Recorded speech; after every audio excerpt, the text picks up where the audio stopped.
गावठी आंबीची तर आपण शेतीत केली है ना राव। दिवाली और बारिश इसी मौके का फायदा उठा के फरार को बाजू में रख के बनाया गावठी आंबीचा बटाटा वडा। दिवाळीत पाऊस आता काहीतरी वॉटरप्रूफ फटाक्यांचा जुगाड करायला लागणार भाऊ। फोडणीचं काय घमघमाट वाटायला राव।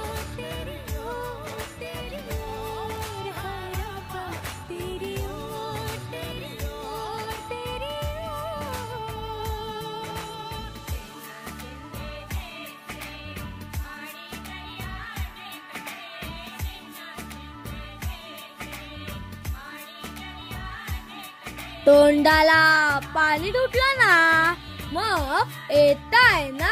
व्हिडिओ आवडल्यास लाईक करा, शेअर करा आणि सबस्क्राईब करायला तर विसरूच नका।